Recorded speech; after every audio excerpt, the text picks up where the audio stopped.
إن الحمد لله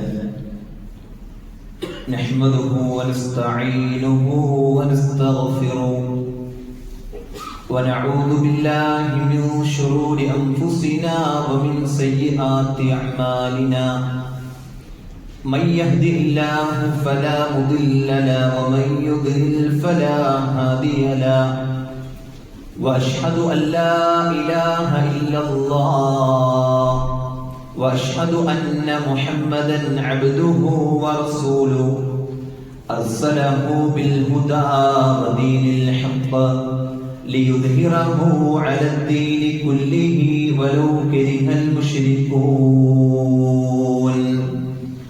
اللهم صل على محمد وعلى آل محمد كما صليت على إبراهيم وعلى آل إبراهيم إنك حميد مجيد اللهم بارك على محمد وعلى آل محمد كما باركت على إبراهيم وعلى آل إبراهيم إنك حميد مجيد أما بعد فإن خير الحديث كتاب الله وخير الهدي هدي محمد صلى الله عليه وسلم وشر الأمور محدثاتها وكل محدثة بدعة وكل بدعة ضلالة وكل ضلالة في النار أعوذ بالله من الشيطان الرجيم بسم الله الرحمن الرحيم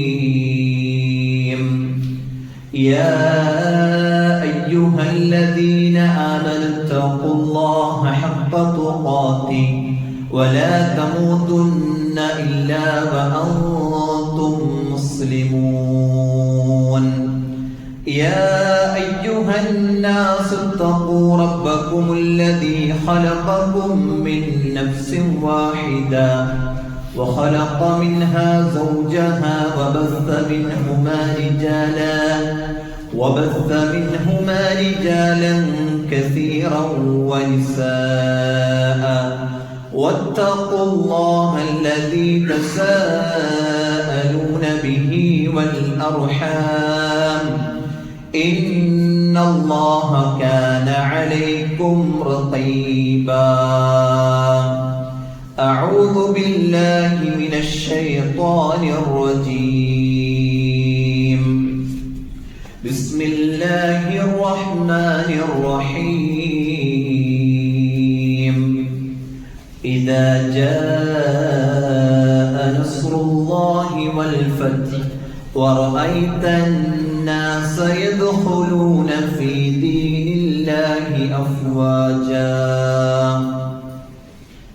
ഏറെപ്രിയം നിറഞ്ഞ സത്യവിശ്വാസികളെ, വിശ്വാസിനികളെ, സഹോദരങ്ങളെ, സഹോദരിമാരെ, പടച്ചറബിന്റെ ആജ്ഞാനിർദ്ദേശങ്ങൾ ജീവിതത്തിന്റെ എല്ലാ മേഖലയിലും പാലിച്ച് ഭയപ്പെട്ട് മുത്തഖീങ്ങളായി, മുഖ്ലിസീങ്ങളായി, മുവഹിദീങ്ങളായി ജീവിക്കണമെന്ന് ഓർമ്മപ്പെടുത്തുകയാണ്, ഉപദേശിക്കുകയാണ്. അല്ലാഹു സുബ്ഹാനഹു വ തആല അത്തരത്തിലുള്ള യഥാർത്ഥ വിശ്വാസികളിൽ നമ്മെ എല്ലാവരെയും ഉൾപ്പെടുത്തി അനുഗ്രഹിക്കുമാറാകട്ടെ. പലപ്പോഴായി നാം ഇപ്പോൾ കേട്ടുകൊണ്ടിരിക്കുന്ന വിഷയങ്ങളിൽ പ്രവാചകനോടുള്ള സ്നേഹം അത് എങ്ങനെയായിരിക്കണം, അതിരുവിട്ട സ്നേഹം എന്താണ് എന്നിങ്ങനെയുള്ള കാര്യങ്ങൾ നമ്മൾ 2 ഖുതുബകളിലായി വിശദീകരിച്ചു. സഹോദരങ്ങളെ, റബീഉൽ അവ്വൽ 12 നമ്മൾ ഉള്ളത്. മദീന വർഷങ്ങൾക്ക് മുമ്പ് റബീഉൽ അവ്വൽ 12 ഉണ്ടായ ഒരു രംഗമാണ് ഇൻഷാ അല്ലാഹ് ഇന്ന് ഖുതുബയിൽ പറയാൻ ആഗ്രഹിക്കുന്നത്. മഹാനായ ബിലാൽ റളിയല്ലാഹു അൻഹു അവിടുന്ന് പ്രവാചകൻ സല്ലല്ലാഹു അലൈഹി വസല്ലമയുടെ വിയോഗത്തോടുകൂടി അവിടുന്ന് വഫാത്തായതോടുകൂടി മദീനത്ത് നിന്ന് മറ്റൊരു നാട്ടിലേക്ക് പോകുന്നുണ്ട്. പിന്നീട് ഉമർ ഇബ്നുൽ ഖത്താബ് റളിയല്ലാഹു അൻഹുവിന്റെ കാലഘട്ടം കടന്നു വരുമ്പോൾ അദ്ദേഹത്തിന്റെ നിർബന്ധത്തിന് വഴങ്ങി ബാങ്ക് വിളിക്കാൻ വേണ്ടി അദ്ദേഹം ആവശ്യപ്പെടുന്ന ഒരു രംഗം നമുക്ക് ചരിത്രങ്ങളിൽ കാണാൻ സാധിക്കും. പ്രവാചകൻ സല്ലല്ലാഹു അലൈഹി വസല്ലമയോടുള്ള ഇഷ്ടം കാരണം ആ ബാങ്കിന്റെ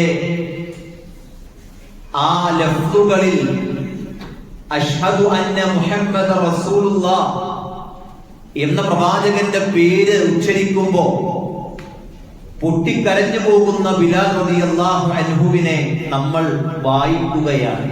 അത്രമേൽ പ്രവാചകൻ സല്ലല്ലാഹു അലൈഹി വസല്ലമയെ സ്നേഹിച്ചവരും ആ പ്രവാചകന്റെ മാതൃകകളെ സ്വീകരിച്ചവരുമായിരുന്നു സ്വഹാബത്ത് എന്നത് ചരിത്രങ്ങൾ നമ്മെ ബോധ്യപ്പെടുത്തി തരുന്ന കാര്യമാണ്. സഹോദരങ്ങളെ, പ്രവാചകൻ സല്ലല്ലാഹു അലൈഹി വസല്ലമ അവിടുത്തെ മരണം, അവിടുത്തെ വഫാത്ത്, അതിനു മുമ്പായി പല നിലക്കുള്ള അതിലേക്കുള്ള സൂചകങ്ങൾ അല്ലാഹു സുബ്ഹാനഹു വ തആല പ്രവാചകനിലൂടെ അത് പഠിപ്പിച്ചിട്ടുണ്ടായിരുന്നു എന്ന് നമുക്ക് കാണാൻ സാധിക്കും. അല്ലാഹുവിന്റെ റസൂലിന് ആയത്തുകൾ അവതരിപ്പിച്ചു. പരിശുദ്ധ ഖുർആനിലെ 39-ാം അധ്യായം സൂറത്തു സുമറിന്റെ 31-ാമത്തെ ആയത്തിൽ അല്ലാഹു സുബ്ഹാനഹു വ തആല നബിയോട് പറഞ്ഞു, നബിയേ, ഇന്നക മയ്യിതുൻ വ ഇന്നഹും മയ്യിതൂൻ. നബിയേ, താങ്കൾ തീർച്ചയായും മരണപ്പെടും, അവരും മരണപ്പെടുന്നതാണ് പ്രവാചകനെ എന്ന് അല്ലാഹുവിന്റെ റസൂലിനെ അഭിസംബോധന ചെയ്തുകൊണ്ടല്ല പഠിപ്പിക്കുകയാണ്. നബിയേ, താങ്കളുടെ വഫാത്ത് അത് ആയിട്ടുണ്ട്, അത് ഉണ്ടാകുന്നതാണ് എന്നിങ്ങനെയുള്ള ഓർമ്മപ്പെടുത്തലുകൾ അല്ലാഹു സുബ്ഹാനഹു വ തആല നബി സല്ലല്ലാഹു അലൈഹി വസല്ലമക്ക് നൽകിയിട്ടുണ്ട്. അവസാനമായി അവതരിച്ച സൂറത്തുൻ നസ്റിലൂടെ അല്ലാഹു സുബ്ഹാനഹു വ തആല അവിടുന്ന് പഠിപ്പിക്കുന്ന കാര്യമുണ്ട്. എന്താണെന്നറിയോ? ഇദാ ജാഅ നസ്റുല്ലാഹി വൽ ഫത്ഹ്, ഇദാ ജാഅ നസ്റുല്ലാഹി വൽ ഫത്ഹ് എന്ന സൂറത്തു നസ്ർ അവതരിക്കുകയാണ്. വർഷങ്ങൾക്കിപ്പുറം മഹാനായ ഉമർ ഇബ്നുൽ ഖത്താബ് റളിയല്ലാഹു അൻഹു അദ്ദേഹം പണ്ഡിതന്മാരായ സ്വഹാബത്തിനോട് ചോദിക്കുന്നുണ്ട്, എന്താണ് ഈ സൂറത്തിന്റെ അവതരണ പശ്ചാത്തലം എന്നുള്ളതാണ്. അതിൽ ഭൂരിഭാഗം ആളുകളും പറയുകയാണ് ഫത്ഹുൽ മദാഇനി വൽ ഖുസൂർ, ഇസ്ലാം വ്യത്യസ്തങ്ങളായ നാടുകളെ വിജയിച്ചടക്കും, കൊട്ടാരങ്ങൾ പിടിച്ചടക്കും എന്നൊക്കെയാണ് പലരും പറഞ്ഞതെങ്കിൽ അതിലെ ചെറുപ്പക്കാരനായ അബ്ദുല്ലാഹി ഇബ്നു അബ്ബാസ് റളിയല്ലാഹു അൻഹു അദ്ദേഹത്തോട് ചോദിക്കുന്നു, ഉമർ ഇബ്നുൽ ഖത്താബ് റളിയല്ലാഹു അൻഹു, മാ തഖൂലു ഇബ്നു അബ്ബാസ്, അല്ല അബ്ദുല്ലാ, താങ്കൾ എന്താണ് ഈ വിഷയത്തിൽ, ഈ ആയത്തിന്റെ വിഷയത്തിൽ താങ്കൾക്ക് പറയാനുള്ളത്? ഈ സമയത്ത് അദ്ദേഹം പറഞ്ഞു, ഖാല അജലുൻ ഔ മസലൻ ളുരിബ ലി മുഹമ്മദിൻ സല്ലല്ലാഹു അലൈഹി വസല്ലമ നുഇയത് ലഹു നഫ്സുഹു. ഈ സൂറത്തിന്റെ അവതരണം, ഈ ആയത്തുകളുടെ അവതരണം അത് അല്ലാഹുവിന്റെ റസൂലിന്റെ വിയോഗത്തെ കുറിക്കുന്നതാണ്, വഫാത്തിനെ കുറിക്കുന്നതാണ്, അത് അടുത്തിട്ടുണ്ട് എന്ന മുന്നറിയിപ്പാണ് എന്ന് മഹാനായ റഈസുൽ മുഫസ്സിർ അബ്ദുല്ലാഹി ഇബ്നു അബ്ബാസ് റളിയല്ലാഹു അൻഹു അവിടുന്ന് പറഞ്ഞു കൊടുക്കുകയാണ്. സഹോദരങ്ങളെ, നമ്മൾ ആലോചിക്കണം. മൂന്നാമത്തേതായി പ്രവാചകൻ സല്ലല്ലാഹു അലൈഹി വസല്ലമക്ക് പതിവില്ലാത്ത രൂപത്തിൽ വഹ്യുകൾ നിരന്തരമായി വരുന്നൊരവസ്ഥയുണ്ടായി. അവിടുത്തെ വിയോഗത്തിന്റെ അവസാന കാലങ്ങളിൽ പതിവിൽ കൂടുതൽ വഹ്യുകൾ പ്രവാചകൻ സല്ലല്ലാഹു അലൈഹി വസല്ലമക്ക് തുടർച്ചയായി കൊണ്ട് കടന്നു വന്നു എന്ന് സ്വഹാബത്ത് നമുക്ക് പഠിപ്പിച്ചു തരുന്നതായി കാണാൻ സാധിക്കുന്നുണ്ട്. അതുമാത്രമല്ല, എല്ലാ റമദാനിലും പ്രവാചകൻ സല്ലല്ലാഹു അലൈഹി വസല്ലമ അവിടുന്ന് 10 ദിവസമാണ് ഇഅ്തികാഫിരിക്കുന്നതെങ്കിൽ അവസാനത്തെ അവിടുത്തെ വിയോഗത്തിന് മുമ്പുള്ള റമദാൻ ഉണ്ടല്ലോ, അവിടുന്ന് പ്രവാചകൻ സല്ലല്ലാഹു അലൈഹി വസല്ലമ കാന നബിയ്യു സല്ലല്ലാഹു അലൈഹി വസല്ലമ യഅ്തകിഫു ഫീ കുല്ലി റമദാൻ 10 അയ്യാമിൻ. എല്ലാ റമദാനിലും പ്രവാചകൻ 10 ദിവസമാണ് ഇഅ്തികാഫിരിക്കുന്നതെങ്കിൽ ഫലമ്മാ കാനൽ ആമുൽ ലദീ ഖുബിള ഫീഹി, അവിടത്തെ വഫാത്ത് ആകുന്നതിന് തൊട്ടു മുമ്പുള്ള ആ റമദാനിലുണ്ടല്ലോ ഇഅ്തകഫ 20 യൗമാ, അവിടുന്ന് 20 ദിവസം ഇഅ്തികാഫിരുന്നു എന്ന് നമുക്ക് കാണാൻ സാധിക്കുന്നതാണ്. അതുമാത്രമല്ല, ഖുർആൻ ഇങ്ങനെ ആവർത്തിച്ചുകൊണ്ട് ഓതിക്കൊടുക്കുന്ന സാഹചര്യം ഉണ്ടായി എന്നുള്ളതാ. ഇന്ന ജിബ്രീല കാന യുആരിദുനി അൽ ഖുർആന കുല്ല സനത്തിൻ മറ. ഓക്കേ, അല്ലാഹുവിന്റെ റസൂലിന് സല്ലല്ലാഹു അലൈഹി വസല്ലമക്ക് ജിബ്രീൽ അലൈഹിസ്സലാം വന്നിട്ട് അവിടുന്ന് ഖുർആൻ എല്ലാ വർഷവും അതിങ്ങനെ ആവർത്തിച്ചുകൊണ്ട് ഓതിക്കൊടുക്കും. പ്രവാചകൻ സല്ലല്ലാഹു അലൈഹി വസല്ലമ അവിടുന്ന് അവസാനത്തെ ആ വർഷമുണ്ടല്ലോ വഇന്നഹു ആറദനിൽ ആമ മറത്തൈൻ, ഈ വർഷം 2 തവണയാണ് ഇതുപോലെ ഓതിക്കൊടുത്തത്, അതുപോലെ സാഹചര്യം ഉണ്ടായത്. വലാ ഉറാഹു ഇല്ലാ ഹദറ അജലി, എന്റെ അവധി അടുത്തിരിക്കുന്നുവെന്നാണ് ഞാൻ അതിലൂടെയൊക്കെ മനസ്സിലാക്കിയത് എന്ന് പ്രവാചകൻ സല്ലല്ലാഹു അലൈഹി വസല്ലമ അവിടുന്ന് പഠിപ്പിക്കുകയാണ്. അതുമാത്രല്ല, അല്ലാഹുവിന്റെ റസൂൽ അവിടുത്തെ ജീവിതത്തിൽ ഒരു ഹജ്ജാണ് അവിടുന്ന് ചെയ്തിട്ടുള്ളത്. ആ ഹജ്ജിന്റെ ഹജ്ജത്തുൽ വിദാ, വിടവാങ്ങലിന്റെ ഹജ്ജ് എന്നറിയപ്പെടുന്ന ആ ഹജ്ജ് ഉണ്ടല്ലോ, അല്ലാഹുവിന്റെ റസൂൽ സല്ലല്ലാഹു അലൈഹി വസല്ലമ അവിടുന്ന് സ്വഹാബത്തിനോട് പറയുന്നുണ്ട്, യാ അയ്യുഹന്നാസ്, അല്ലയോ ജനങ്ങളെ, ഖുദൂ അന്നീ മനാസികക്കും, നിങ്ങൾ എന്നിൽ നിന്ന് ഹജ്ജിന്റെ കർമ്മങ്ങൾ നോക്കി പഠിക്കണേ സ്വഹാബ, ഹജ്ജിന്റെ കർമ്മങ്ങൾ നോക്കി പഠിക്കണേ സ്വഹാബ എന്ന് പ്രവാചകൻ സല്ലല്ലാഹു അലൈഹി വസല്ലമ പറയാ. എന്തേ പറയാൻ കാരണം? അല്ലാഹുവിന്റെ റസൂൽ പറയാ, ഫഇന്നീ ലാ അദ്രീ ലഅല്ലി ലാ അഹജ്ജു ബഅദ അമീ ഹദാ, ഈ വർഷം കഴിഞ്ഞാൽ അടുത്ത വർഷം ഞാൻ ഉണ്ടാകുമോ എന്നെനിക്കറിയില്ല. അതുകൊണ്ട് നോക്കി പഠിച്ചോ, തെറ്റുകൂടാതെ പഠിച്ചോ, എങ്ങനെയാണ് ഹജ്ജ് ചെയ്യേണ്ടത് എന്ന് പഠിച്ചോ സ്വഹാബ എന്ന് പ്രത്യേകമായി പഠിപ്പിക്കുകയാണ് അല്ലാഹുവിന്റെ റസൂൽ സല്ലല്ലാഹു അലൈഹി വസല്ലമ. ഇഷ്ടമുള്ള രൂപത്തിൽ എന്തും ചെയ്യാമെങ്കിൽ അല്ലാഹുവിന്റെ റസൂൽ അങ്ങനെ പഠിപ്പിക്കേണ്ട ആവശ്യമില്ലായിരുന്നു. എന്നെ നോക്കി നിങ്ങൾ കണ്ടുപഠിക്കണേ എന്ന് പറയേണ്ടതില്ലായിരുന്നു. അല്ലാഹുവിന്റെ റസൂൽ ആവർത്തിക്കുന്നുണ്ട് നിസ്കാരത്തെ കുറിച്ച് പറഞ്ഞപ്പോഴും, സല്ലൂ കമാ റഅയ്തുമൂനി ഉസല്ലി, നിങ്ങൾ എങ്ങനെയെങ്കിലും നിസ്കരിച്ചോ എന്നല്ല അല്ലാഹുവിന്റെ റസൂൽ പഠിപ്പിച്ചത്. നിങ്ങൾ നോക്കി 10 പേര് നിസ്കരിക്കാൻ വേണ്ടി നിർത്തി നോക്കി 10 രൂപത്തിലല്ലേ നിസ്കരിക്കുന്നത്? എന്തേ 10 രൂപത്തിലും അതുപോലെ അപ്പുറത്തേക്കൊക്കെ മാറിപ്പോകുന്നതെന്തേ? ഞാൻ നിസ്കരിക്കുന്ന നിസ്കാരത്തിന്റെ പ്രമാണം അത് എനിക്കറിയാമെന്ന് പറയുന്നവർ എത്ര പേരുണ്ട്, എത്ര നിസ്കാരക്കാരുണ്ട്? ചിന്തിച്ചാ മതി. ഞാൻ നിസ്കാരത്തിന് വേണ്ടി അല്ലാഹു അക്ബർ എന്ന് പറഞ്ഞ് കൈകെട്ടുമ്പോ ആ കൈ എവിടെ കെട്ടണമെന്ന് എന്റെ ഹബീബ് പഠിപ്പിച്ചിട്ടുണ്ടെങ്കിൽ അത് എവിടെയാണെന്ന് ഞാൻ പ്രമാണങ്ങളിൽ നിന്ന് നോക്കിക്കണ്ടിട്ടുണ്ട്. ആ ഹദീസ് സ്വഹീഹാണ്, അതുകൊണ്ട് ഞാനത് സ്വീകരിക്കുന്നു എന്ന് പറഞ്ഞത് മുതൽ അവിടെ നിന്ന് സലാം വീട്ടിയത് വരെയുള്ള കാര്യങ്ങളെ പ്രമാണങ്ങൾ കൊണ്ട് ഞാൻ വായിച്ച് പഠിച്ചിട്ടുണ്ട് എന്ന് പറഞ്ഞിട്ട് ആ നിസ്കാരത്തെ ഒന്ന് പഠിക്കാൻ സഹോദരങ്ങൾ എത്ര നാളായി നിസ്കരിക്കാൻ തുടങ്ങിയിട്ട്? എത്ര നാളായി?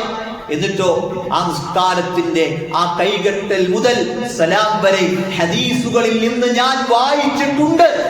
എനിക്ക് അറബി അറിയില്ലല്ലോ. സഹോദരങ്ങളെ, മലയാളത്തിൽ നിസ്കാരം എന്ന് പറഞ്ഞ് എത്ര പുസ്തകങ്ങളാ ഫേസ്ബുക്കിലും വാട്സപ്പിലും അല്ലെ ട്വിറ്ററിലും ഒക്കെ എത്ര സമയം നമ്മൾ കളയാം. എന്നിട്ട് പഠിക്കാൻ നമുക്ക് സമയമില്ലെങ്കിൽ, ദീൻ അറിയാൻ, അതിനെ അന്വേഷിക്കാൻ നമുക്ക് സമയമില്ലെങ്കിൽ, സഹോദരങ്ങളെ, റബ്ബിന്റെ മുമ്പിൽ എന്തൊക്കെ പറഞ്ഞ് രക്ഷപ്പെടാൻ പറ്റുമെന്നത് ഒന്ന് ചിന്തിക്കണം, ആലോചിക്കണം. ആത്മാർത്ഥമായിട്ട് ചോദിക്കട്ടെ, പരിശുദ്ധ ഖുർആനിന്റെ 114 സൂറത്തുകളെ അർത്ഥമറിഞ്ഞൊരു പ്രാവശ്യം വായിച്ചവർ എത്ര പേരുണ്ടാകും? എന്താ ഖുർആൻ എന്ന് പറഞ്ഞാലും അള്ളാന്റെ കലാമല്ലേ, അള്ളാന്റെ സംസാരല്ലേ, നമ്മെ സ്വർഗത്തിലേക്ക് അടുപ്പിക്കാനും കൊണ്ടുപോകാനും അള്ള നമുക്ക് നൽകുന്ന നിർദ്ദേശങ്ങൾ, നമുക്കുള്ള സ്വർഗത്തിലേക്കുള്ള റൂട്ട് മാപ്പ്. ആ റൂട്ട് മാപ്പ് അത് മര്യാദക്ക് എന്താ അള്ള പറഞ്ഞതെന്ന് മനസ്സിലാക്കാൻ നമ്മൾ അവസരങ്ങൾ ഉണ്ടായിട്ടും അതിനെ നമ്മൾ ചെവി കൊടുത്തിട്ടില്ലെങ്കിൽ സഹോദരങ്ങൾ, നമ്മുടെ അവസ്ഥ എന്തായിരിക്കും? ആലോചിക്കട്ടെ. ഒരു പ്രാവശ്യം, 100 വേണ്ട, ഒരു പ്രാവശ്യം അർത്ഥസഹിതം ഞാൻ വായിച്ചിട്ടുണ്ട് എന്ന് പറയാൻ പറ്റൂ സഹോദരങ്ങളെ. ആലോചിക്കണം, ചിന്തിക്കാൻ വേണ്ടി മാത്രം പറയുന്നത്. അല്ലാഹുവിന്റെ റസൂല് സല്ലല്ലാഹു അലൈഹി വസല്ലം സഹാബത്തിനോട് പറഞ്ഞു, ഹജ്ജിന്റെ കർമ്മങ്ങളൊക്കെ നോക്കിക്കണ്ടു പഠിച്ചോ, അടുത്ത വർഷം ഞാൻ ഉണ്ടാകൂ എന്ന് അറിയില്ല. അല്ലാഹുവിന്റെ റസൂലിന് അവിടുന്ന് രോഗം ബാധിച്ചു. അവിടുന്ന് സഫർ മാസം അവസാനം നബി സല്ലല്ലാഹു അലൈഹി വസല്ലമ ഒരു ജനാസ അനുഗമിച്ചു മടങ്ങുമ്പോൾ അവിടുന്ന് രോഗം പിടികൂടുകയാണ്. രോഗിയായി കൊണ്ട് 11 ദിവസം ജനങ്ങൾക്ക് ഇമാമായി പ്രവാചകൻ സല്ലല്ലാഹു അലൈഹി വസല്ലമ നിസ്കരിച്ചു. 13ാമത്തെ ദിവസം അദ്ദേഹം രോഗിയായിരുന്നു. രോഗത്തിന് കാരണം എന്താണെന്നറിയോ?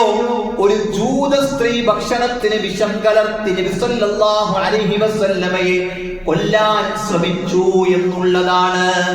അല്ലേ? പ്രവാചകനെയും അനുചരന്മാരെയും വിരുന്നു വിളിച്ചു. സഹോദരങ്ങൾ ആലോചിച്ച്, എന്നിട്ടോ ആ വിരുന്നിൽ, ആ ഭക്ഷണത്തിൽ എന്ത് ചെയ്തു? വിഷം കലർത്തി. ജൂത സ്ത്രീ വിഷം കലർത്തി. അല്ലാഹുവിന്റെ റസൂൽ സല്ലല്ലാഹു അലൈഹി വസല്ലമയുടെ കൂടെയുണ്ടായിരുന്ന അനുചരന്മാരൊക്കെ അത് കഴിക്കുമ്പോ പ്രവാചകൻ സല്ലല്ലാഹു അലൈഹി വസല്ലമയും അത് കഴിക്കുകയാണ്.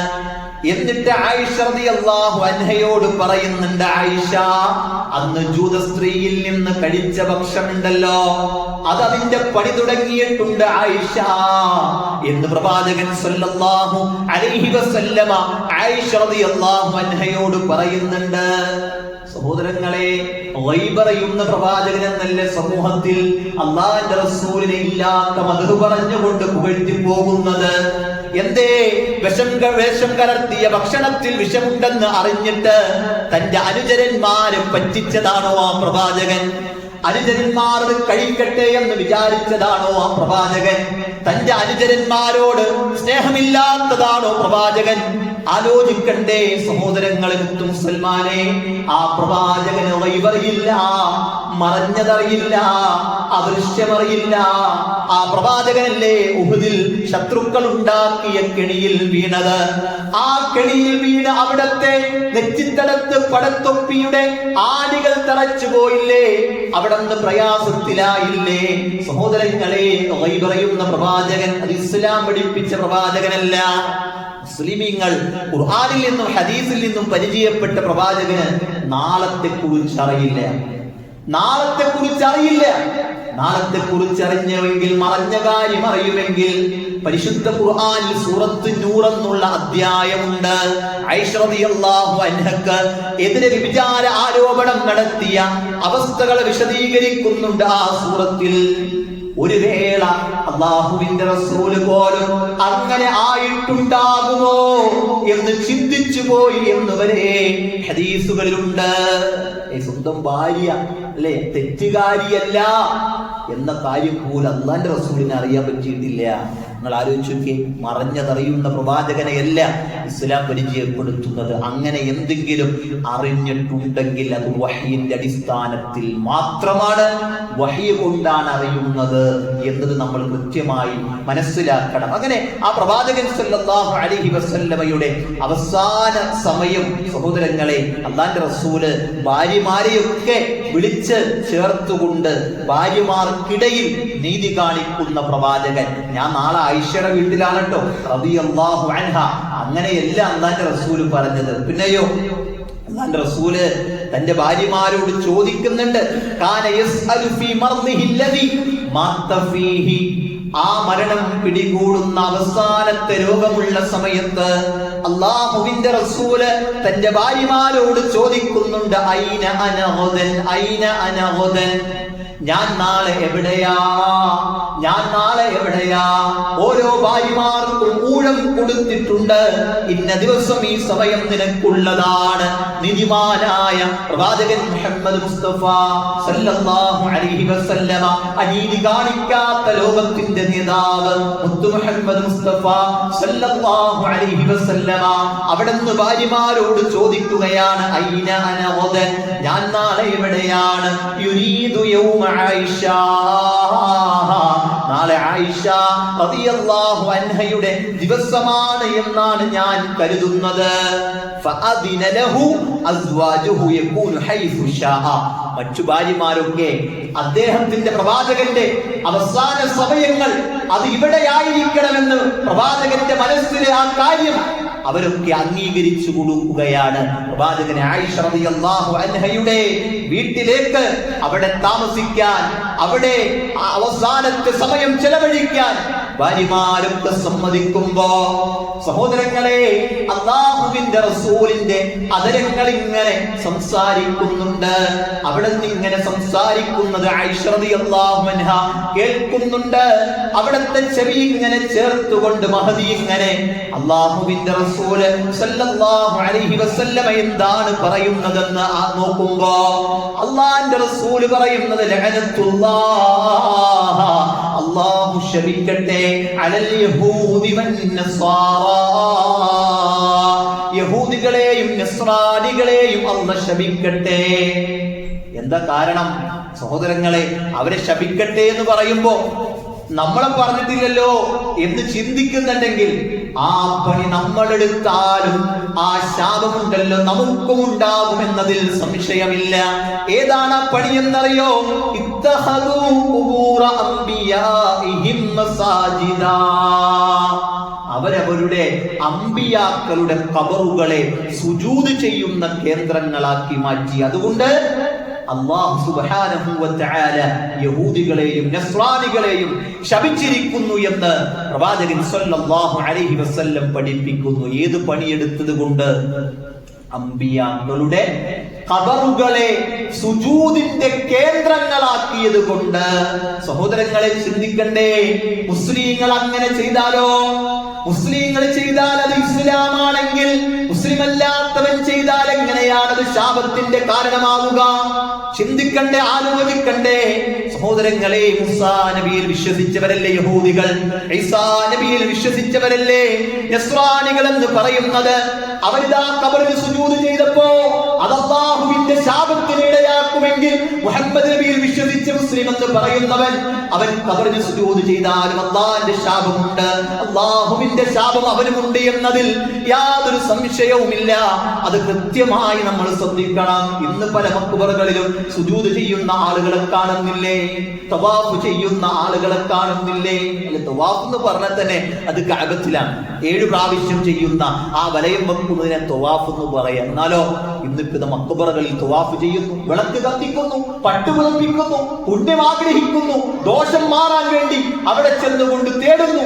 എന്തൊക്കെ കാഴ്ചകളാണ് കാണുന്നത്, എന്തൊക്കെ വിഷമകരമായ അവസ്ഥകളാണ് ഇന്ന് പലപ്പോഴും ഉണ്ടാകുന്നത്. അല്ലാഹുവിന്റെ റസൂൽ അവിടുത്തെ അവസാന സമയങ്ങളിൽ അവിടുന്ന് പറഞ്ഞ വാചകങ്ങളിൽപ്പെട്ട പ്രധാനപ്പെട്ട കാര്യമാണ് അല്ലാഹു അതേ അമ്പിയാക്കളുടെ ഖബറുകളെ സുജൂദിന്റെ കേന്ദ്രങ്ങളാക്കിയവരെ ശപിച്ചിട്ടുണ്ട് എന്ന കാര്യം. സഹോദരങ്ങളെ, അത് മാത്രമല്ല, അവിടെ നിതാ പ്രാർത്ഥിക്കുന്നുണ്ട്, അല്ലാഹുമ്മ ലാ തജ്അൽ ഖബ്രി വസനൻ യുഅബദാ, അല്ലാഹുമ്മ ലാ തജ്അൽ ഖബ്രി ഈദാ, അല്ലാഹുവേ എന്റെ ഖബറിടത്തെ ആരാധിക്കുന്ന ഗേഹമാക്കല്ലേ അല്ലാഹ്. അല്ലാഹുവേ എന്റെ ഖബറിടത്തെ ആരാധിക്കുന്ന ഉറൂസിന്റെ സ്ഥലങ്ങളാക്കി മാറ്റല്ലേ അല്ലാഹ്. ആരാ പ്രാർത്ഥിക്കുന്നത്?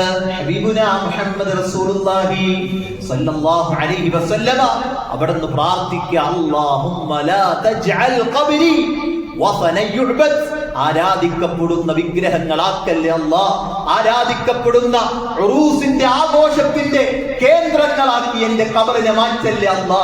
എന്ത് കാരണം എന്നറിയോ സഹോദരങ്ങളെ? എന്ത് കാരണം? അതേ പ്രവാചകൻ സല്ലല്ലാഹു അലൈഹി വസല്ലമ അവിടുന്ന് ഇതാ കഴിഞ്ഞുപോയ അമ്പിയാക്കളുടെ ചരിത്രങ്ങൾ ഖുർആൻ പഠിപ്പിച്ചു കൊടുത്തപ്പോ ഈസാ നബി അലൈഹിസ്സലാം അവിടുന്ന് വന്നുകൊണ്ട് സമൂഹത്തോട് പറഞ്ഞില്ലേ, ഇന്നി അബ്ദുല്ലാഹ്, അല്ലാഹുവിന്റെ അടിമയാണ് ഞാൻ. അതുകൊണ്ട് യാ ഖൗമി അബ്ദുല്ലാഹ്, നിങ്ങൾ അല്ലാഹുവിനെ ആരാധിക്കണമെന്ന് ആവർത്തിച്ചുകൊണ്ട് ജനങ്ങളോട് പറഞ്ഞിട്ടും ഇതാ അദ്ദേഹത്തിന്റെ മരണശേഷമുണ്ടല്ലോ, ഈസാ നബിയുടെ ഉയർത്തെഴുന്നേൽപ്പിന് ശേഷം അല്ലേ, നിങ്ങൾ ആലോചിച്ചു, ഉയർത്തെഴുന്നേൽപ്പിന് ശേഷം ഈസാ നബിയെ പുത്രനായി അവതരിപ്പിച്ചില്ലേ, പറഞ്ഞില്ലേ? സഹോദരങ്ങളെ ആലോചിക്കുക. ഇബ്രാഹിം നബി അലൈഹിസ്സലാം വാപ്പാനോട് പോലും യാ അബതി ലിമ തഅബുദു, എന്റെ ഉപ്പ എന്തിനെ ആരാധിക്കണം, ഉപ്പ എന്തിനെയാണ് പൂജിക്കുന്നത് ഉപ്പ എന്ന് ചോദിച്ച ഇബ്രാഹിം നബിയുടെ രൂപങ്ങളെ കഅബത്ത് നിന്ന് കണ്ടെടുത്തു എന്ന് ചരിത്രങ്ങൾ നമുക്ക് രേഖപ്പെടുത്തി തരുന്നില്ല സഹോദരങ്ങളെ. അമ്പിയാക്കളൊക്കെ പ്രബോധനം ചെയ്ത ആ പ്രബോധനത്തിന് വിപരീതമായ സമൂഹം അവരെ കൈക്കൊണ്ടു എന്നത് ചരിത്രമാണ്. അതുകൊണ്ട് തന്നെ അല്ലാഹുവിന്റെ റസൂൽ പ്രത്യേകമായി പറഞ്ഞു, സമൂഹമേ അല്ലാഹുവോട് പ്രാർത്ഥിച്ചു, അല്ലാഹുവേ എനിക്ക് ആ അവസ്ഥ വരുത്തല്ലേ. അല്ലാഹുവിന്റെ റസൂൽ അവസാന കാലങ്ങളിൽ സഹോദരങ്ങളെ നബി സല്ലല്ലാഹു അലൈഹി വസല്ലമ അവിടുന്ന് 3 ചോദ്യങ്ങളാണ് ചോദിക്കുന്നത്. അല്ലാഹുവിന്റെ റസൂൽ അവസാന സമയത്ത് സഹാബത്തിനോട് ചോദിക്കുന്നുണ്ട്, അയ്യുഹന്നാസ് ഫഇന്നഹു ഖദ് ദനാ മിന്നി ഖുഫൂഫുൻ മിൻ ബൈനി അദ്ഹിരിക്കും, തീർച്ചയായും സഹാബ ഞാൻ നിങ്ങളെ ആരെയെങ്കിലും അടിച്ചിട്ടുണ്ടോ? എത്ര നീതിമാനായ ഭരണാധികാരിയാണ്. നിങ്ങൾ ആരെങ്കിലും അടിച്ചിട്ടുണ്ടെങ്കിൽ ഇതാ എന്റെ മുതുക നിങ്ങൾക്ക് മുമ്പിൽ ഇതാ നിങ്ങൾ എന്നെ അടിച്ചുകൊള്ളൂ എന്ന് പ്രവാചകൻ സല്ലല്ലാഹു അലൈഹി വസല്ലമ പറയുകയാണ്. അതുപോലെ തന്നെ നിങ്ങളുടെ ആരുടെയെങ്കിലും സമ്പത്ത് അന്യായമായി ഞാൻ എടുത്തിട്ടുണ്ടെങ്കിൽ ഇതാ എന്റെ സമ്പത്തിൽ നിന്ന് നിങ്ങൾ അത് എടുത്തുകൊള്ളുക. അതേപോലെ തന്നെ അല്ലാഹുവിന്റെ റസൂൽ പറയാ, നിങ്ങളുടെ അഭിമാനത്തിന് ആരുടെയെങ്കിലും ഞാൻ ക്ഷതം വരുത്തിയിട്ടുണ്ടെങ്കിൽ ഇതാ എന്നോട് എന്റെ അഭിമാനത്തെ നിങ്ങൾ വ്രണപ്പെടുത്തുക എന്ന് പ്രവാചകൻ സല്ലല്ലാഹു അലൈഹി വസല്ലമ അവിടുന്ന് പറഞ്ഞു കൊടുക്കുകയാണ്. സഹാബത്തിനോട് ചോദിക്കുകയാണ്. ആലോചിച്ചേ, ഏത് ഭരണാധികാരിക്ക് പറ്റും ഇങ്ങനെ പ്രജകളുടെ മുമ്പിൽ, അനുയായികളുടെ മുമ്പിൽ, തന്റെ സേവകരുടെ മുമ്പിൽ, തന്റെ അനുചരന്മാരുടെ മുമ്പിൽ നിന്നുകൊണ്ട് ഇതുപോലെ ചോദിക്കാൻ ഏത് നേതാവിന് പറ്റും? സഹോദരങ്ങളെ ആലോചിക്കണ്ടേ. അല്ലാഹുവിന്റെ റസൂല് സല്ലല്ലാഹു അലൈഹി വസല്ലമ അവിടുന്ന് ഇങ്ങനെയൊക്കെ സഹാബത്തിനോട് പറഞ്ഞിട്ട് അവിടുന്ന് ദുഹർ നിസ്കരിക്കുകയാണ്. ഒരാൾ പറഞ്ഞു, എനിക്ക് 3 ദിർഹം തരാനുണ്ട് പ്രവാചകരെ. അത് നബി സല്ലല്ലാഹു അലൈഹി വസല്ലം തിരിച്ചു കൊടുത്തു. മറ്റൊരാൾ പറഞ്ഞു, അല്ലാഹുവിന്റെ റസൂൽ എന്നെ അടിച്ചിട്ടുണ്ട്. നബി സല്ലല്ലാഹു അലൈഹി വസല്ലമ അവിടുന്ന് വയറ് കാണിച്ചു കൊടുത്തു. സ്വഹാബി ഓടി വന്നുകൊണ്ട് അവിടെ വന്നുകൊണ്ട് ചുംബിക്കുകയാ. പ്രവാചകരെ തല്ലാനല്ല, പ്രതിക്രിയ ചെയ്യാനല്ല പ്രവാചകരെ, ആ ശരീരമായിട്ടൊന്ന് ചേർന്ന് നിൽക്കാൻ കിട്ടിയ അവസരത്തെ ഉപയോഗപ്പെടുത്തിയതാ. ആലോചിച്ചു. സഹാബത്ത് അങ്ങനെ പ്രവാചകൻ സല്ലല്ലാഹു അലൈഹി വസല്ലമയോട് അവിടുത്തെ സ്നേഹം ഇങ്ങനെ പ്രകടിപ്പിക്കുമ്പോ അവിടെ ഇങ്ങനെ പ്രകടിപ്പിക്കുന്ന സമയത്ത് സഹോദരങ്ങളെ അല്ലാഹുവിന്റെ റസൂലിന്റെ സല്ലല്ലാഹു അലൈഹി വസല്ലമ അവിടുന്ന് പറയുകയാ, എല്ലാ നബിമാർക്കും ഉണ്ടല്ലോ മാമിൻ നബിയ്യിൻ യംറദു ഇല്ലാ ഖുയ്യിറ ബൈന ദുനിയാ വൽ ആഖിറ, ഒരു നബിയുമില്ല എങ്ങനെയാണ് ഇഹലോകത്തിന്റെയും പരലോകത്തിന്റെയും ഇടയിൽ തെരഞ്ഞെടുക്കാനുള്ള സ്വാതന്ത്ര്യം നൽകപ്പെടാതെ ഒരു നബിക്കും രോഗം ബാധിച്ചിട്ടില്ല. അല്ലാഹുവിന്റെ റസൂല് സല്ലല്ലാഹു അലൈഹി വസല്ലമ അവിടുത്തെ മരണം പിടിക്കുന്ന രോഗം ബാധിച്ച സമയത്തുണ്ടല്ലോ സഹോദരങ്ങൾ, അവിടെ നിന്ന് ഇങ്ങനെ പറയുന്നുണ്ട്, ഞാൻ നബിമാരുടെ കൂടെ, സിദ്ദീഖീങ്ങളുടെ കൂടെ, ശുഹദാക്കളുടെ കൂടെ എന്നിങ്ങനെ പ്രവാചകൻ സല്ലല്ലാഹു അലൈഹി വസല്ലമയുടെ വാക്കുകളിൽ നിന്നിങ്ങനെ ആയത്തിങ്ങനെ ഓതുന്നുണ്ട്. അവിടത്തേക്ക് തെരഞ്ഞെടുക്കാനുള്ള സ്വാതന്ത്ര്യം നൽകപ്പെട്ടിരിക്കുന്നു എന്നാണ് അർത്ഥം. അല്ലാഹുവിന്റെ റസൂല് പരലോകത്തെ ആ ഒരു മരണത്തെ തെരഞ്ഞെടുക്കുകയാണ്. മരിക്കുന്നതിന്റെ 4 ദിവസം മുമ്പ് അള്ളാഹുവിന്റെ റസൂല് മഗ്രിബ് നമസ്കാരം നിർവഹിച്ചു. അല്ലേ? മഗ്രിബ് നമസ്കാരം എന്നൊക്കെ പറയുമ്പോ ചില ആൾക്കാർക്ക് മഗ്രിബ് നമസ്കാരത്തില് സൂറത്ത് മുൽക്ക് ഓതിയ പരാതിയാ. മഗ്രിബ് നിസ്കാരത്തില് സൂറത്തു ഫജ്ർ ഓതിയ പരാതിയാ. സൂറത്ത് ഏതെങ്കിലും ഒരു വലിയ സൂറത്ത് മഗ്രിബ് നിസ്കാരത്തിൽ ഓതിയാല് മഅ്മൂമിങ്ങൾ ചോദിക്കുക, എന്തോ ഇപ്പൊ ഖുൽഹുവല്ലാഹു ഒക്കെ മതിയില്ലേ? സഹോദരങ്ങൾ, അള്ളാന്റെ റസൂല് അവിടത്തെ വഫാത്താകുന്ന അവസാനത്തെ മഗ്രിബ് നിസ്കാരം ഉണ്ടല്ലോ, അവിടുന്ന് അള്ളാഹുവിന്റെ റസൂല് ഞങ്ങൾക്ക് ഇമാമായി കൊണ്ട് മഗ്രിബ് നിസ്കരിച്ചു. എന്നിട്ടോ വൽ മുർസലാത്തി ഉർഫാ ഫൽ ആസിഫാത്തി അസ്ഫാ വൻ നാശിറാത്തി നശ്റാ എന്നിങ്ങനെയുള്ള ആ 1.5 പേജ് വരുന്ന സൂറത്താണ് അവിടുന്ന് പാരായണം ചെയ്തത്. അവിടുന്ന് അവസാനത്തെ മഗ്രിബ് നിസ്കാരത്തിൽ വകാന ആഖിറു ഷൈഇൻ സല്ലാ സുമ്മ ലം യുസല്ലി ബഅദഹാ, പിന്നീട് അവിടുന്ന് ഇമാമായി കൊണ്ട് നിസ്കരിച്ചിട്ടില്ല. ഇശാഇന്റെ ബാങ്ക് കൊടുത്തു, മഗ്രിബ് കഴിഞ്ഞു, ഇശാഇന്റെ ബാങ്ക് കൊടുത്തു. അവിടത്തേക്ക് രോഗം അധികരിച്ചു. സഹാബത്ത് ഇങ്ങനെ കാത്തു നിൽക്കുകയാണ്. അള്ളാഹുവിന്റെ റസൂലിന്റെ ചോദ്യം എന്താണെന്നറിയോ? അസല്ലന്നാസു, ജനങ്ങൾ നിസ്കരിച്ചോ എന്ന് ചോദിക്കുമ്പോ ഫഖുൽനാ ലാ വഹും യന്തദിറൂനക യാ റസൂലല്ലാഹ്, അവർ നിസ്കരിച്ചിട്ടില്ല പ്രവാചകരെ, അവർ താങ്കളെ കാത്തു നിൽക്കുകയാണ്. ഫഖാല ലഊലി മാഅൻ, അള്ളാന്റെ റസൂൽ വെള്ളം കൊണ്ടുവരാൻ ആവശ്യപ്പെടുകയാ. എന്നിട്ടോ ആ വെള്ളം കൊണ്ടുവന്ന ആ തോൽപാത്രത്തിൽ ഇങ്ങനെ കൈയിട്ട് അവിടെ ഇങ്ങനെ മുഖം ഇങ്ങനെ കഴുകി അവിടെ നിതാ വീണ്ടും ബോധരഹിതനായി വീഴുകയാ. പിന്നെയും ബോധം വരുമ്പോ സ്വഹാബത്തിനോട് അള്ളാന്റെ റസൂലിന്റെ ചോദ്യം എന്താ? ജനങ്ങൾ നിസ്കരിച്ചോന്നാ. സഹോദരങ്ങളെ, നിസ്കരിക്കണോ നിസ്കരിക്കേണ്ടെന്ന് ആലോചിക്കണ ആൾക്കാരൊന്ന് ചിന്തിച്ചോ. ഏതെങ്കിലും ഒരു വക്ത് മാത്രം നിസ്കരിക്കുന്ന ആൾക്കാരുണ്ടെങ്കിൽ ചിന്തിച്ചു. അല്ലാന്റെ റസൂല് അവസാനത്തെ രോഗം പിടിപെടുമ്പോഴും ബോധരഹിതനായി വീഴുമ്പോഴും ഒക്കെ എഴുന്നേൽക്കുമ്പോ ചോദ്യം എന്താ? അസ്ലന്നാസ്, ജനങ്ങൾ നിസ്കരിച്ചു, ജനങ്ങൾ നിസ്കരിച്ചു. നമ്മൾ ആലോചിച്ചു നോക്കേ, നമ്മളിങ്ങനെ ഐസിയുലേക്ക് കൊണ്ടുപോയിട്ടേ ബോധമില്ലാതെ കൊണ്ടുപോയത്. അവിടെ ചെന്നപ്പോ ഒരു ബോധം വെക്കുമ്പോ നമ്മൾ ചോദിക്കേണ്ട ചോദ്യം എന്തായിരിക്കും അറിയോ? സമയത്രായി അല്ലേ? സമയത്രായി, മഗ്രിബ് നിസ്കരിച്ചിട്ടില്ല, മഗ്രിബ് നിസ്കരിച്ചിട്ടില്ല, ഇശാ നിസ്കരിച്ചിട്ടില്ല. പലപ്പോഴും ഈ ആശുപത്രിയിലൊക്കെ കയറിയിട്ട് പോരുന്ന ആളുകൾ പറയാ, ഒരാഴ്ചത്തെ നിസ്കാരം നിസ്കരിക്കാനുണ്ട്. ആശുപത്രിയിലെ രോഗിയായി കിടക്കണവന്റെ കാര്യമില്ലേ പറയണേ. ഊട്ടിന് നിൽക്കാൻ പോയ ആൾക്കാർ പോലും നിസ്കരിക്കണില്ല. എന്താ അവസ്ഥ?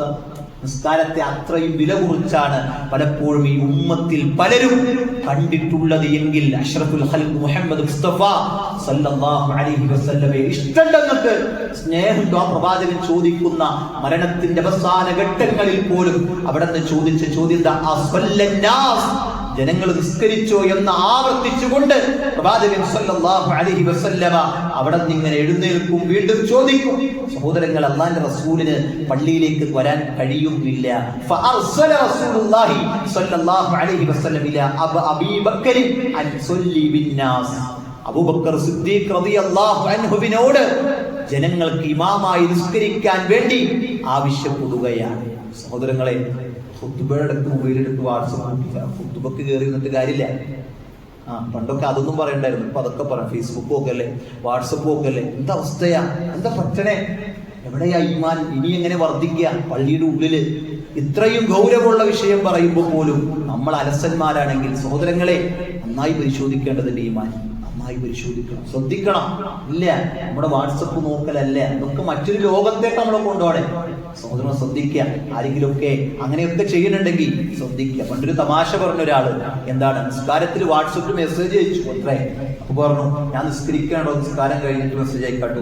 നിസ്കാരത്തിലെ അയാളുടെ നിസ്കാരത്തിന് എന്താ കഥ? നിസ്കാരം ബാത്തിലാകുന്ന കാര്യങ്ങളിൽ പെട്ടതാണെന്ത്? സംസാരിക്കാന്നുള്ളത്. സംസാരിക്കാന്നുള്ളത് ഫോണിൽ സംസാരിച്ചാലും മെസ്സേജ് സംസാരിച്ചാലും ഒക്കെ കണക്കാം. ശ്രദ്ധിക്കുക. ബാത്തിലാക്കുന്ന ഒന്നിലും നമ്മൾ ഉണ്ടാകരുത്. വെറുതെ ആകും ഈ പ്രയത്നങ്ങളൊക്കെ, വെറുതെ ആകും. ഇതൊന്നും അല്ലാഹു സ്വീകരിക്കാത്തൊരവസ്ഥ ഉണ്ടാകും. സഹോദരങ്ങളെ, അങ്ങനെ ഇശാ നിസ്കാരം അബൂബക്കർ സിദ്ദീഖ് റളിയല്ലാഹു അൻഹു അവിടെ നിതാ നേതൃത്വം കൊടുത്തുകൊണ്ട് നിസ്കരിച്ചു. ബോധം തിരിച്ചു കിട്ടിയപ്പോൾ സല്ലല്ലാഹു അലൈഹി വസല്ലം ചോദിച്ചത്, നാം എന്ത് ചോദിക്കും സഹോദരങ്ങളെ? നാം രോഗിയായി കിടക്കണ സമയത്ത് ബോധം വരുമ്പോ ഞാൻ നിസ്കരിച്ചിട്ടുണ്ടോ ഇല്ലെങ്കിൽ എന്ത് ചെയ്യും? ഐസിയുലായിരുന്നു സഹോദരങ്ങളെ, എങ്ങനെ നിസ്കരിക്കുക? കിടന്നും ഇരുന്നും അല്ലെ ചെരിഞ്ഞും കണ്ണുകൊണ്ട് ആംഗ്യം കാണിച്ചു വരെ നിസ്കരിക്കാമെന്ന് പഠിപ്പിച്ച മതാണ്. ആ നിസ്കാരം എങ്ങനെ ഒരു പ്രയാസകരമായി തീരും? ഒരിക്കലും ഒരു പ്രയാസകരമായി ആ നിസ്കാരം തീരുകയില്ല എന്ന് നമ്മൾ മനസ്സിലാക്കുക. അങ്ങനെ മരണത്തിന്റെ 3 ദിവസം മുമ്പ് നബി സല്ലല്ലാഹു അലൈഹി വസല്ലമ അവിടെ നിന്ന് പറയുന്നുണ്ട്, എന്താണ്? മരണത്തെ കുറിച്ചുള്ള നല്ല വിചാരങ്ങൾ. ലാ യമുതുന്ന അഹദകും ഇല്ലാ വഹുവ യുഹ്സിനു ظن ബില്ലാഹി അസ്സ വജല്ല. ഒരാൾ മരിക്കുന്ന നേരത്ത് അല്ലാഹുവിനെ കുറിച്ച് നല്ല വിചാരമില്ലാതെ അയാൾ ഉണ്ടാക്കാൻ പാടില്ല എന്ന് പ്രവാചകൻ സല്ലല്ലാഹു അലൈഹി വസല്ലം പഠിപ്പിക്കുന്നുണ്ട്. നമുക്ക് നല്ല ചിന്തയായിരിക്കണം റബ്ബിനെ കുറിച്ച് ഉണ്ടാകേണ്ടത്. ഒരു മോശപ്പെട്ട ചിന്തയും ആ അള്ളാഹുവിനെ കുറിച്ച് നമുക്ക് ഉണ്ടാകാൻ പാടില്ല. അള്ളാഹ് എന്നെ അങ്ങനെ കാട്ടിയല്ലോ, എന്നോട് ഇങ്ങനെയൊരു അവസ്ഥ ഉണ്ടാക്കിയല്ലോ, പാടില്ല സഹോദരങ്ങളെ. അള്ളാഹു ചെയ്ത നിഅമത്തുകളെ എത്ര നന്ദി പറഞ്ഞാലും നമുക്ക് അതിനൊന്നും ഒപ്പം നിൽക്കാൻ സാധിക്കുകയില്ല എന്നുള്ളതാണ്. അങ്ങനെ മരണത്തിന്റെ 2 ദിവസം മുമ്പ് ളുഹർ നിസ്കാരത്തിന് 2 ആളുകളുടെ സഹായത്തോടെ അല്ലാഹുവിന്റെ റസൂൽ പള്ളിയിലേക്ക് വരാം. ഖറജ ബൈന റജുലൈനി അഹദുഹുമാ അൽ അബ്ബാസ് ലിസ്വലാത്തി ളുഹ്രി വ അബൂബക്കർ യുസല്ലി ബിന്നാസ്. അല്ലാഹുവിന്റെ റസൂൽ അബ്ബാസ് റളിയല്ലാഹു അൻഹുവിന്റെ തോളിൽ ഇങ്ങനെ കൈയിട്ട്, 2 സ്വഹാബത്തിന്റെ തോളിൽ ഇങ്ങനെ കൈയിട്ട് ളുഹറിന്റെ നിസ്കാരത്തിലേക്ക് പള്ളിയിലേക്ക് വരാം. അബൂബക്കർ സിദ്ദീഖ് റളിയല്ലാഹു അൻഹു അവിടെ നിസ്കരിക്കാൻ വേണ്ടി ഇമാമായിട്ട് നിൽക്കുന്നുണ്ട്. പ്രവാചകനെ കണ്ടപ്പോ അബൂബക്കർ സിദ്ദീഖ് റളിയല്ലാഹു അൻഹു പിന്നിലേക്ക് മാറാൻ ശ്രമിക്കുമ്പോ അല്ലാഹുവിന്റെ റസൂൽ ഇങ്ങനെ ആംഗ്യം കാണിക്കുന്നുണ്ട്. അബൂബക്കർ, താങ്കൾ തന്നെ ഇമാം എന്ന രൂപത്തിൽ ഇങ്ങനെ ആംഗ്യം കാണിച്ച് അദ്ദേഹത്തിനെ ഇമാമായി കൊണ്ട് നിസ്കരിപ്പിക്കുകയാണ്. സഹോദരങ്ങളെ, മരണത്തിന് 1 ദിവസം മുമ്പുണ്ടല്ലോ, ഞായറുണ്ടല്ലോ, അടിമകളെ മോചിപ്പിക്കുകയാണ്. 6 or 7 ദീനാർ ദാനം ചെയ്യുകയാണ്. അങ്ങനെ അവസാനത്തെ ദിവസമുണ്ടല്ലോ, ഫാത്തിമ റളിയല്ലാഹു അൻഹയെ വിളിച്ചുകൊണ്ട് അവിടെ നിന്ന് സംസാരിക്കുകയാണ്. ആരാണ് ഫാത്തിമ റളിയല്ലാഹു അൻഹ എന്നറിയോ? യാ ഫാത്തിമ ഖിത്അതു കബ്ദി, എന്റെ കരളിന്റെ കഷ്ടമാണ് ഫാത്തിമ എന്ന് പറഞ്ഞ് അത്രയധികം പ്രവാചകൻ സ്നേഹിക്കുന്ന പ്രവാചകന്റെ മക്കളിൽ അല്ലെ കൂടുതൽ സമയം ജീവിച്ചിരുന്ന ഫാത്തിമ റളിയല്ലാഹു അൻഹ അവിടുന്ന് കടന്നു വന്നുകൊണ്ട് അല്ലാഹുവിന്റെ റസൂലിന്റെ അടുക്കൽ വന്നുകൊണ്ട് ഫാത്തിമത്ത് ബിൻതു ഇബ്നതഹു ഫീ ശക്വാഹു അല്ലദീ ഖുബില ഫീഹി അങ്ങനെ ഇങ്ങനെ സംസാരിക്കുകയാ. കുറച്ചു നേരം സംസാരിച്ചപ്പോ ഫാത്തിമ റളിയല്ലാഹു അൻഹ കരയുന്നുണ്ട്. പിന്നീട് ഫാത്തിമ റളിയല്ലാഹു അൻഹ ചിരിക്കുകയാ. പിന്നീട് ചോദിക്കപ്പെടുന്നുണ്ട്, എന്താണ് കരയാനും ചിരിക്കാനും ഉണ്ടായ കാരണം എന്ന് ചോദിച്ചപ്പോ, എന്റെ ഉപ്പയുടെ മരണം അതടുത്തിട്ടുണ്ട് എന്ന വാർത്ത കേട്ടപ്പോഴാണ് ഞാൻ കരഞ്ഞത്. എന്നാലോ എന്റെ ഉപ്പക്ക് ശേഷം ആദ്യമായി കൊണ്ട് ഈ കുടുംബത്തിൽ നിന്ന് അദ്ദേഹത്തെ പിന്തുടരുന്നത് ഞാനാണ് എന്ന് പറഞ്ഞപ്പോഴാണ് ഫാത്തിമ റളിയല്ലാഹു അൻഹ ചിരിച്ചത് എന്ന് ഹദീസുകളിൽ കാണാൻ സാധിക്കുന്നുണ്ട്. സഹോദരങ്ങളെ, നമ്മൾ ആലോചിക്കണം, നമ്മൾ ചിന്തിക്കണം. അല്ലാഹുവിന്റെ റസൂല് സല്ലല്ലാഹു അലൈഹി വസല്ലമയുടെ എന്റെ ഉപ്പാക്ക് എന്തൊരു വേദനയാണ് എന്ന് ഫാത്തിമ റളിയല്ലാഹു അൻഹ പറയുന്നുണ്ട്. എന്റെ ഉപ്പ എത്ര വേദനയാണ് സഹിക്കുന്നത് എന്നൊക്കെ പറയുന്ന രംഗങ്ങൾ ഹദീസുകളിൽ നമുക്ക് കാണാൻ സാധിക്കുന്നുണ്ട്. സഹോദരങ്ങളെ, അല്ലാഹുവിന്റെ റസൂല് സല്ലല്ലാഹു അലൈഹി വസല്ലമ ഓരോ മനുഷ്യരും മരണവേദന അനുഭവിക്കുന്നതാണ് ആ മരണത്തിന്റെ വേളയിൽ എന്നത് സത്യമാണ്. ആയിഷ റളിയല്ലാഹു അൻഹ കാനത്ത് തഖൂൽ, ആയിഷ റളിയല്ലാഹു അൻഹ പറയാ, അല്ലാഹുവിന്റെ റസൂല് എന്റെ നെഞ്ചിന്റെയും എന്റെ മടിയുടെയും ഇടയിലായിട്ട് ഇങ്ങനെ കിടക്കുന്ന സാഹചര്യമാണ്. ഞാനിങ്ങനെ പ്രവാചകന്റെ ശരീരത്തിൽ ഇങ്ങനെ വെള്ളം കൊണ്ടിങ്ങനെ മുഖം അതിങ്ങനെ തടവിക്കൊണ്ടിരിക്കുന്നുണ്ട്. മുഖം ഇങ്ങനെ തടവിക്കൊണ്ടിരിക്കുമ്പോൾ പോലും അല്ലാഹുവിന്റെ റസൂൽ പറയുന്നുണ്ട്, ലാ ഇലാഹ ഇല്ലല്ലാഹ് ഇന്നലിൽ മൗതി സകറാത്ത്.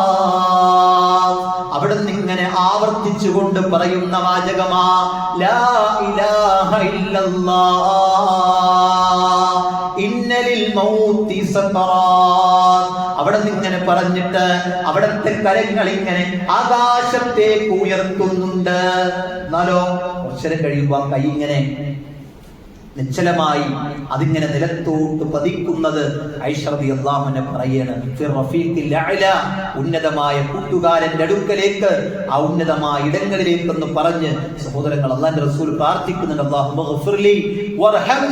അല്ലാഹുവേ എനിക്ക് പുറത്തു തരണേ റബ്ബേ, എനിക്ക് നീ കരുണ ചൊരിയണേ എന്ന് പ്രാർത്ഥിക്കുന്നുണ്ട്. സഹോദരങ്ങളെ, നമ്മൾ ആലോചിക്കേണ്ടത്, നമ്മൾ ചിന്തിക്കേണ്ടത്, അതേ മഹാനായ റസൂലുള്ളാഹി സ്വല്ലല്ലാഹു അലൈഹി വസല്ലമ അതേ ചരിത്ര ലോകത്ത് സംശയമില്ലാതെ അവരൊക്കെ രേഖപ്പെടുത്തിയ കാര്യമാണ്.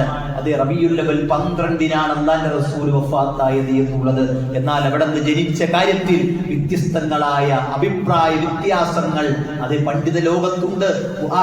ചരിത്രകാരന്മാർ അതങ്ങനെ തന്നെ രേഖപ്പെടുത്തി വയ്ക്കുന്നുണ്ട് എന്ന കാര്യം നമ്മൾ മനസ്സിലാക്കേണ്ടതുണ്ട്. ഇവിടെ പ്രവാചകൻ സല്ലല്ലാഹു അലൈഹി വസല്ലമ ഇവിടുന്ന് വിയോഗം നടന്ന് ഇവിടുന്ന് പോകുമ്പോ സഹോദരങ്ങൾ ഉമ്മു ഹബീബ റളിയല്ലാഹു അൻഹ പറയുന്നുണ്ട്, അല്ലാഹുവിന്റെ റസൂലിന്റെ വഫാത്തിനെ കുറിച്ച് ഇങ്ങനെ കേട്ടപ്പോ അവിടെ നിന്നിങ്ങനെ കരഞ്ഞുപോയി.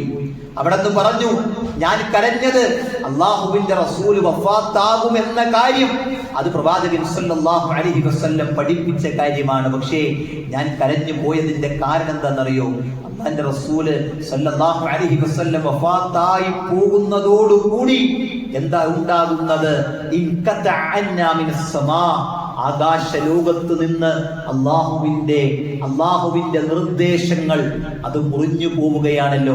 ഇനിയൊരു പ്രവാചകൻ വരാനില്ലല്ലോ, ഇനിയൊരു വഹി വരാനില്ലല്ലോ എന്ന കാര്യം ഓർത്തുകൊണ്ട് ഞാൻ ഇങ്ങനെ കരഞ്ഞു പോയിട്ടുണ്ട് എന്ന് മഹദി രേഖപ്പെടുത്തുന്നുണ്ടെങ്കിൽ സഹോദരങ്ങളെ, നമ്മൾ ആലോചിക്കേണ്ടത് അതേ അവരൊക്കെ പ്രമാണങ്ങളെയും അവരൊക്കെ ദീനിനെയും എത്രത്തോളം പ്രാധാന്യം കൊടുത്തുകൊണ്ടാണ് കണ്ടിട്ടുള്ളത്, അവരെത്രത്തോളം സ്നേഹിച്ചിട്ടുണ്ട് എന്ന് നമ്മൾ തിരിച്ചറിയുകയും ആ പ്രവാചകൻ സല്ലല്ലാഹു അലൈഹി വസല്ലമ ഇതുപോലത്തെ ഒരു റബീഉൽ അവ്വൽ 12-ന്റെ ദുഹാ സമയത്താണ് അവിടെ നിന്ന് വഫാത്തായത് എന്ന് അതേ ഹദീസുകൾ രേഖപ്പെടുത്തി വെക്കുമ്പോൾ, ചരിത്രങ്ങൾ രേഖപ്പെടുത്തി വെക്കുമ്പോൾ, ഇന്നെന്റെ റബീഉൽ അവ്വൽ 12-ന് നമ്മൾ കണ്ടത് റോഡുകൾ ബ്ലോക്ക് ചെയ്ത് പലരും പ്രയാസപ്പെട്ടിട്ടുണ്ട്. ഇന്ന് യാത്രകൾ ബുദ്ധിമുട്ടിയിട്ടുണ്ട്, മിഠായികൾ വലിച്ചെറിയപ്പെടുന്നുണ്ട്, അതല്ലെങ്കിൽ അങ്ങനെ ഭക്ഷണങ്ങൾ അതിങ്ങനെ അലങ്കോലപ്പെട്ട് അതൊക്കെ ഇല്ലാത്തിടങ്ങളിലേക്ക് അതല്ലെങ്കിൽ വേസ്റ്റ് ചെയ്യപ്പെടുന്ന അവസ്ഥയുണ്ടായിട്ടുണ്ട്.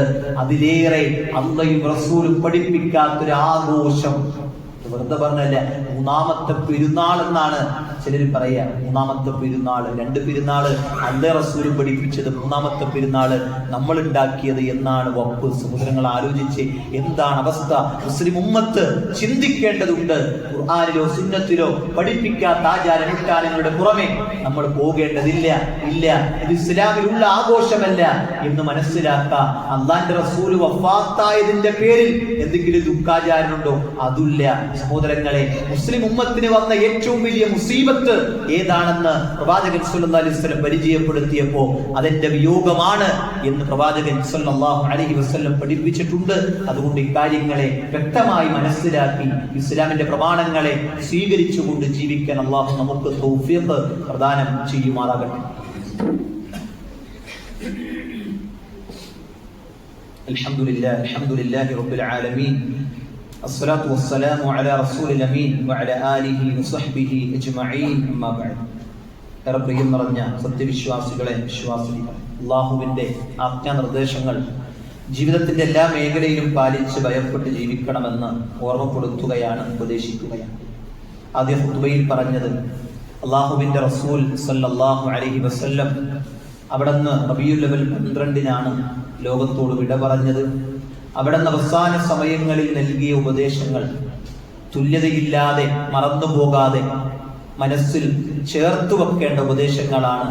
ആ ഉപദേശങ്ങളെ സ്വീകരിക്കണം. ഇല്ലാത്ത ആചാരാനുഷ്ഠാനങ്ങളുടെ പുറമെ നാം സമയം കളഞ്ഞ്, ദീൻ കളഞ്ഞ് പരലോകം നഷ്ടപ്പെടുത്തരുത് എന്നാണ് ഓർമ്മപ്പെടുത്തിയത്. സഹോദരങ്ങളെ, പ്രത്യേകമായി 2 കാര്യങ്ങളാണ് സൂചിപ്പിക്കാനുള്ളത്. നമ്മുടെ സഹോദരങ്ങൾ ഈ ഇടക്ക് മരണപ്പെട്ടിട്ടുണ്ട്. ഈ ഒരു ആഴ്ചയിൽ നമ്മുടെ സഹോദരങ്ങൾ മരണപ്പെട്ടിട്ടുണ്ട്. അല്ലാഹു സുബ്ഹാനഹു വ തആല അവരുടെ ഖബറുകളെ വിശാലമാക്കി കൊടുക്കുമാറാകട്ടെ. നമ്മുടെ സുഹൃത്തുക്കൾ, നമ്മുടെ അയൽവാസികൾ ഒക്കെ ഉണ്ടാകും. അല്ലാഹു അവരുടെയൊക്കെ ഖബർ വിശാലമാക്കി കൊടുക്കുമാറാകട്ടെ. സഹോദരങ്ങളെ, നമ്മളും ഈ ഒരാഴ്ച കണ്ടു, അടുത്ത ആഴ്ച നമ്മൾ എവിടെയായിരിക്കും എന്ന് പറയാൻ നമ്മൾ ആളല്ല. അതുകൊണ്ടൊരു ആത്മവിചാരണയോടുകൂടി, ഒരു വിചിന്തനത്തോടുകൂടി സ്വന്തം ഒരു വിലയിരുത്തൽ, ഹാസിബു ഖബ്ല അൻ തുഹാസിബു, സ്വന്തം ഒന്ന് വിലയിരുത്തുക. ഞാനിപ്പോ മരിച്ചാൽ, എൻ്റെ മരണം ഇപ്പോ വന്നാൽ 3 കഷ്ണം തുണി അതിൽ പൊതിയപ്പെട്ട് എൻ്റെ വീടിൻ്റെ ഹാളിൽ ഇങ്ങനെ കൊണ്ടുവന്ന് വെക്കുമ്പോ ഞാൻ എവിടെയായിരിക്കും? എൻ്റെ ഇപ്പോഴത്തെ കർമ്മം അനുസരിച്ച്. മരിക്കൂല എന്നാരെങ്കിലും ചിന്തിക്കുന്നുണ്ടെങ്കിൽ സഹോദരങ്ങളെ, അതൊക്കെ വെറും ചിന്തയാണ്. നമ്മുടെ പ്രായമുള്ള എത്ര ആളുകൾ മരിച്ചു, നമ്മുടെ കൂട്ടുകാരന്മാർ മരിച്ചു, അയൽവാസികൾ മരിച്ചു, ഇല്ലേ? നമുക്കും കബർ ഒരുക്കപ്പെട്ടിട്ടുണ്ട്, മരിച്ചു കൊടുത്താൽ മതി, കബറൊക്കെ റെഡിയാണ് സഹോദരങ്ങൾ. അതുകൊണ്ട് ചിന്തിക്കുക, ഞാൻ എന്താണ് എനിക്ക് വേണ്ടി ചെയ്തിട്ടുള്ളത്, എൻ്റെ കർമ്മങ്ങൾ എങ്ങനെ, എൻ്റെ നിസ്കാരം എങ്ങനെ, എൻ്റെ സുബഹിയിൽ നിന്ന് കിട്ടിയിട്ടുണ്ടോ, എൻ്റെ ഒക്കെ എല്ലാ കാര്യങ്ങളും, എൻ്റെ മക്കൾ എങ്ങനെ ജീവിക്കണേ, അവർക്കൊക്കെ ദീനിയായിട്ട് ചുറ്റുപാടുണ്ടോ, അതിന് ഞാൻ അവരെ ഹെൽപ്പ് ചെയ്യുന്നുണ്ടോ, ഒരു വാക്കോ ഉമ്മയൊക്കെ ആലോചിക്കേണ്ടത് ഇങ്ങനെയാണ് സഹോദരങ്ങൾ. വെറുതെ ജീവിച്ചു പോകാൻ വേണ്ടിയല്ല അള്ളാഹ് നമ്മളിവിടെ സൃഷ്ടിച്ചേക്കുന്നത്. അങ്ങനെ പിന്നെ കന്നുകാലികളും നമ്മളും തമ്മിൽ വ്യത്യാസം എന്താ? വെറുതെ അല്ല. ലിയബ്ലുവക്കും അയ്യുക്കും അഹ്സനു അമല, ഏറ്റവും നല്ല അമല് ചെയ്യണ ആരാണെന്ന് പരീക്ഷിക്കാൻ വേണ്ടിയാണ്. പരീക്ഷണാലയമാണ് ഈ ദുനിയാവ്. അതുകൊണ്ട് നന്നായി ചിന്തിക്കുക സഹോദരങ്ങൾ. നമ്മളെപ്പോഴും പറയുന്നതാണ്, നമ്മുടെ പള്ളിയുമായി ബന്ധപ്പെട്ട ചില കളക്ഷനുകൾ നടക്കുന്നുണ്ട്. നമ്മുടെ മദ്രസയിലേക്ക് പ്രവേശിക്കുന്ന ആ ഭാഗത്ത് അതിൻ്റെ അവിടെ വെള്ളം കെട്ടി നിന്നിട്ട് നല്ല തെന്നലുണ്ട്. കുട്ടികൾക്കൊക്കെ വലിയ പ്രയാസമാണ് അതിലെ പോകാനും ഒക്കെ. ഇൻഷാ അല്ലാഹ് കുറഞ്ഞ ഒരു രൂപ, ഒരു 50,000 രൂപയോളം ഇനിയും അവിടെ ഷീറ്റിട്ട് ആ വെള്ളം അവിടെ വരാതിരിക്കാനുള്ള ഒരു സൗകര്യത്തിനു വേണ്ടി തയ്യാറെടുക്കേണ്ടതുണ്ട്. ഇൻഷാ അല്ലാഹ് സഹകരിച്ചവരുണ്ട്, ആദ്യമായിട്ട് ചിലപ്പോൾ കേൾക്കണവരുണ്ടാകാം. പള്ളിയുമായി ബന്ധപ്പെട്ടാണ്, മദ്രസയുമായി ബന്ധപ്പെട്ടാണ് സഹോദരങ്ങൾ. ഖുർആനിന്റെ ഒരു ഹർഫ് ഓതിയാല് 10 കൂലിയാണ്. മദ്രസയിൽ ഒരു കുട്ടി വന്നാൽ ആ കുട്ടി ഓതുന്ന ഖുർആനിന്റെ ആയത്തുകൾ എത്രയാണെന്ന് പറയാൻ പറ്റും. അവർ ഓതുന്ന ഓത്തിനും അവരുടെ പഠനത്തിനും അവരത് അമല് ചെയ്യുമ്പോൾ അതിനൊക്കെ കൂലി നമുക്ക് കിട്ടും. ഇൻഷാ അല്ലാഹ്. തൗഫീഖില്ല, അല്ലാഹുവിന്റെ തൗഫീഖ് ഉണ്ടെങ്കിൽ. അതുകൊണ്ട് ആ ഒരു വിഷയത്തിൽ ശ്രദ്ധിക്കണം. ഇന്നത്തെ കളക്ഷൻ അതിനുള്ളതാണ്.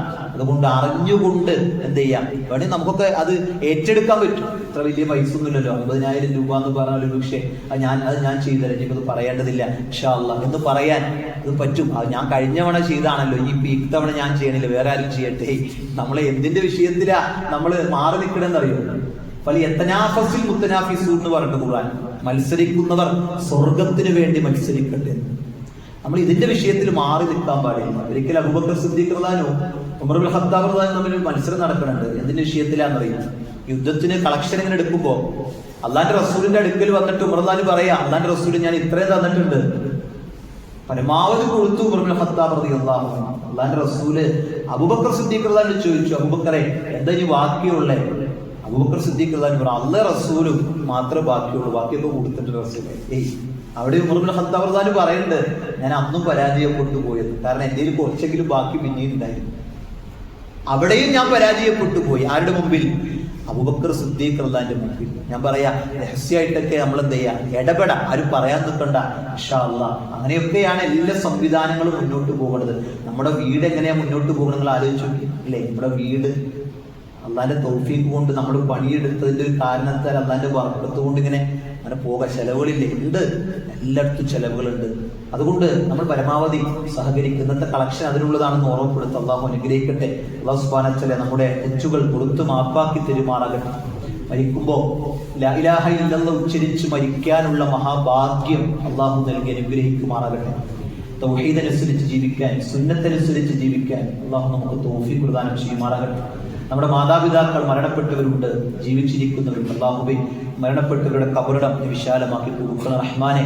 അല്ലാഹുവേ, ജീവിച്ചിരിക്കുന്നവർക്ക് ആയുസ്സും ആഫിയത്തും ആരോഗ്യവും ഒക്കെ പ്രദാനം ചെയ്യണം റഹ്മാനെ. അല്ലാഹുവേ, മരിക്കുമ്പോ നീ തൃപ്തിപ്പെട്ടവരുടെ മരണം ഞങ്ങൾക്ക് നൽകി അനുഗ്രഹിക്കണം റഹ്മാനെ. ഞങ്ങളുടെ മക്കൾ അല്ലാഹുവേ വലിയ പ്രതീക്ഷകളാണ് ഞങ്ങൾക്കുള്ളത്. അല്ലാഹ് സ്വാലിഹീങ്ങളായ മക്കളായി വളർത്തിക്കൊണ്ടുവരണം റഹ്മാനെ. ദീനനുസരിച്ച് ജീവിക്കാൻ എൻ്റെ കുടുംബത്തിനും നിങ്ങളുടെ കുടുംബത്തിനും ഒക്കെ അല്ലാഹു തൗഫീഖ് പ്രദാനം ചെയ്യുമാറാകട്ടെ. اللهم اغفر للمؤمنين والمؤمنات والمسلمين والمسلمات والأحياء منهم والأموات إنك مجيب الدعوات يا قاضي الحاجات. اللهم أجرنا من النار، اللهم أجرنا من النار، اللهم أجرنا وقنا من النار ربنا آتنا في الدنيا حسنة وفي الآخرة حسنة وقنا عذاب النار ربنا تقبل منا إنك أنت السميع العليم وتب علينا إنك أنت التواب الرحيم